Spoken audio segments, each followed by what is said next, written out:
कितनी एकादशी है? स्कंद पुराण यहां तक कहती है कि इस कथा के चरित्र को जो श्रवण कर लेता है उसको 26 एकादशी करना भी नहीं पड़ती। इस एकादशी की केवल ये कथा सुनकर ही वो तर जाता है। बहुत ध्यान से सुनना इसको, कथा तो बड़े भाव से सुन लो इसको, है? बड़े प्रेम से। इसलिए सारी एकादशियों में निर्जला एकादशी की महत्वता शास्त्र प्रमाण करता है। महाराज निर्जला एकादशी का उद्यापन जो करा जाता है, उसका उद्यापन और प्रदोष का जो उद्यापन करा जाता है, इन दोनों का क्रम लगभग एक जैसा ही। तो निर्जला पहुंचे है, और निर्जला ने जाकर भगवान नारायण से निवेदन करा। भगवान विष्णु ने पूछा, क्या बात है निर्जला, आज तुम खेलती हुई यहां पर आकर खड़ी हो गई, क्या हुआ, क्या है? क्या तुमको गौलोक धाम में आनंद की अनुभूति नहीं हो रही जो तुम बैकुंठ में आई हो? निर्जला घूमती घूमती भगवान के सम्मुख में पहुंच गई। भगवान ने पूछ रहे हैं, बार बार पूछा, निर्जला हुआ क्या तुमको?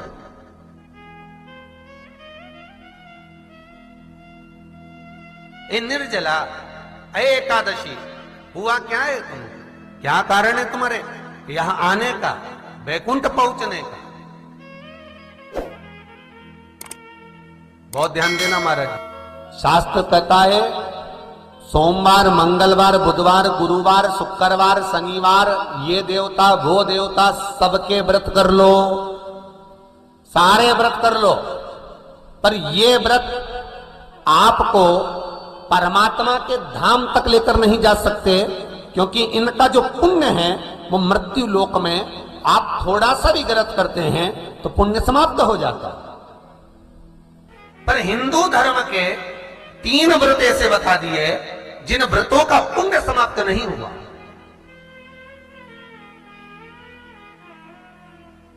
हिंदू धर्म के 3 व्रत ऐसे हो गए जिनका पुण्य समाप्त नहीं हुआ महाराज, जिनका पुण्य प्रबलता में बढ़ता गया।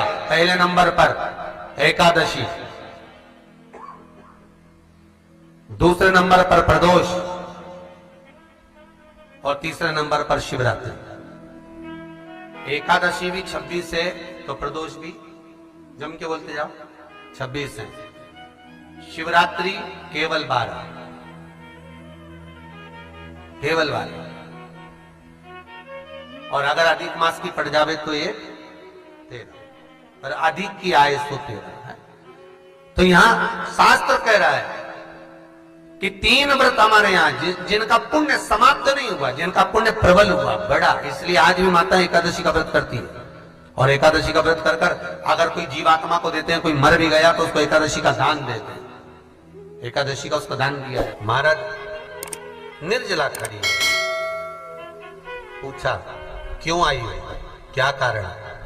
निर्जला आई, तब लक्ष्मी मैया उठकर निर्जला के करीब में गई।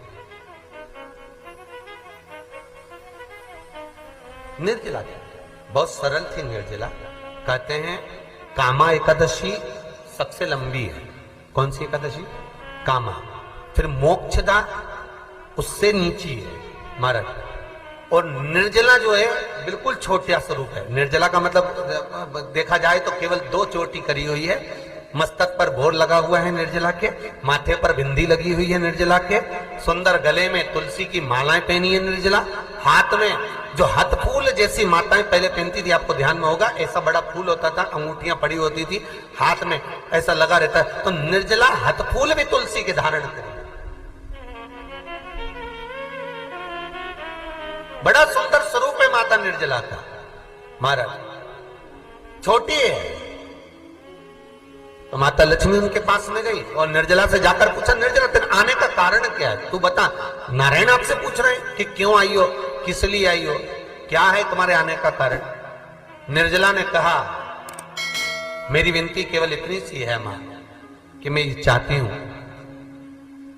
कि मैं जीव के प्राण छूटने के बाद उसके प्राणों को जिस समय मैं लेकर जीवात्मा के प्राणों को परमात्मा तक भेजूं, बैकुंठ तक भेजूं, गौलोक धाम तक भेजूं, उस बीच में मुझे ले जाते समय कई नरक भी बीच में पड़ेंगे, कई स्थान ऐसे बैतरणी आदि का स्थान बीच में आएंगे, तो वो स्थान में मुझे रोका ना जाना,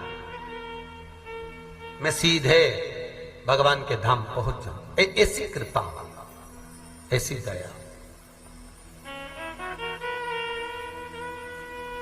जितनी भी माताएं एकादशी का व्रत करती, बहुत ध्यान से सुनना आज की कथा को, शायद जिंदगी में मिली ना मिली, और ये कथा का रिश्ता तो बहुत ध्यान से सुनना।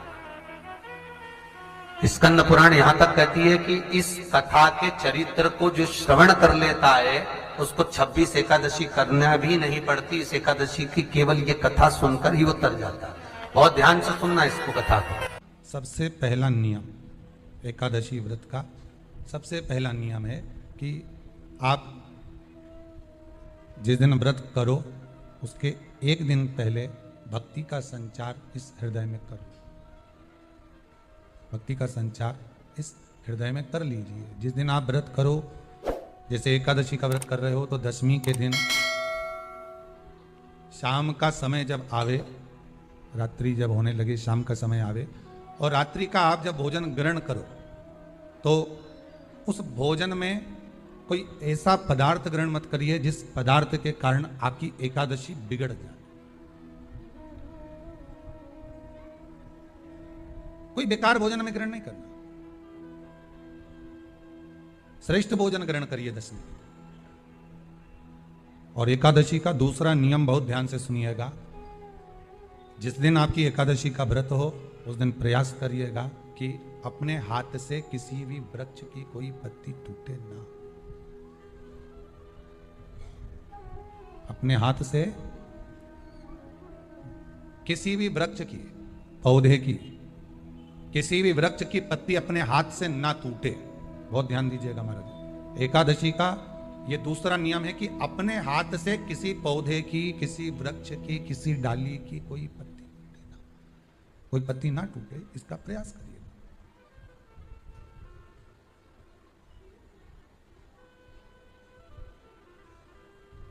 कितना सुंदर व्याख्यान कहा है, कितना सुंदर वर्णन है महाराज, कि मात्र एकादशी का व्रत कर लेने पर, मात्र एकादशी का व्रत कर लेने पर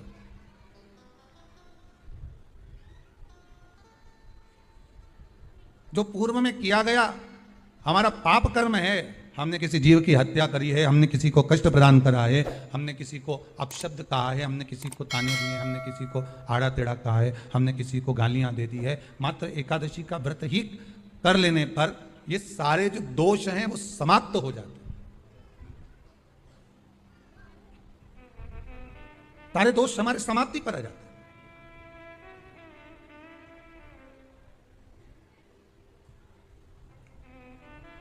अब एक विचार करिएगा थोड़ा सा अपने मन में, अपने चित्त में, अपनी वृत्ति में एक बात उतारिएगा। एक अपने मन में एक बात को उतार कर रखिएगा कि आप अपने पाप को, अपने पाप कर्म को जिस दिन क्षीण करने वाले हो, समाप्त करने वाले हो, अपने पाप को आप जिस दिन समाप्ति पर लेकर जा रहे हो, तो उसके एक दिन पहले आपको प्रसन्नता होना चाहिए कि नहीं होना चाहिए कि कल मेरा पाप कटने वाला है, कल मेरा पाप समाप्त होने वाला है। जो मैंने पाप कर्म करा है वो समाप्त होगा, जो मैंने पाप कर्म करा है वो कल समाप्त हो जाएगा। तो एक दिन पहले आपके चेहरे पर प्रसन्नता हो कि ना हो?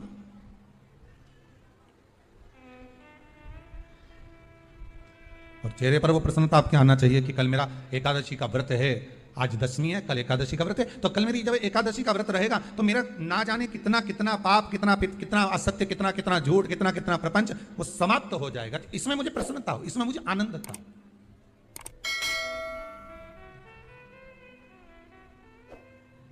तो क्या कहा गया कि प्रयास करिएगा कि एकादशी के दिन कोई वृक्ष की, कोई डाली की, कोई कोपल की कोई पत्ती ना तोड़ी जाए। क्यों? तो कहा अगर उस पत्ती को हम तोड़ देते हैं, वृक्ष की पत्ती को या क्यारे में लगी हुई कोई डाली की पत्ती को हम तोड़ देते हैं तो एकादशी का पुण्य फल प्राप्त नहीं होता, एकादशी का कोई फल हमारे खाते में नहीं जाता, पुण्य फल